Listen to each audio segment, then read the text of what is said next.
నీతో దేవుని చిన్న మాట. ప్రియ శ్రోతలందరికీ యేసుక్రీస్తు నామములో శుభవందనాలు. ప్రియులారా, బాగున్నారా? మీరందరూ బాగుండాలని, వాక్యం చేత స్థిరపరచబడాలని మీ కొరకు ప్రార్థిస్తున్నాను. ఈరోజు దేవుని వాక్యము కీర్తనల గ్రంథం 7వ అధ్యాయం 9, 10 చరణాలు.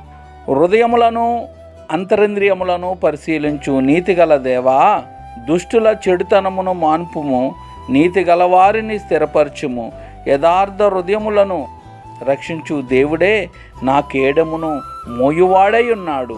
దుష్టుల చెడుతనము మాన్పుము అంటే చివరకు దుష్టుల దుష్టత్వమే వారిని శిక్షిస్తుంది. వారు చేసే చెడ్డ పనులే వారిని శిక్షిస్తాయి. హామాను మొర్దెకై కొరకు సిద్ధం చేసిన ఉరికొయ్యి మీద అతడే ఉరి తీయబడ్డాడు.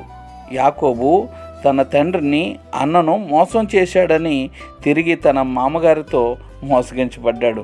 దావీదు తన తరువాత దినాల్లో చేసిన పని వలన తన చేతులతోనే శిక్షకు మార్గం తెరుచుకున్నాడు.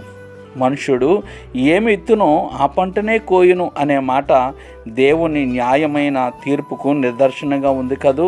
కాబట్టి మనము హృదయాలను పరిశీలించు దేవుడికి మనం లోబడదాము. దేవుని న్యాయం ఏ పద్ధతిలో క్రియ చేస్తుందో నేర్చుకున్నాం కాబట్టి, లేక దేవుని తీర్పు పనిచేసే పద్ధతి మనం నేర్చుకుందాం కాబట్టి లోబడదాం, సరి చేసుకుందాం, దీవించబడదాం, దేవునికి సాక్షులుగా వాడబడదాం. May God bless you all.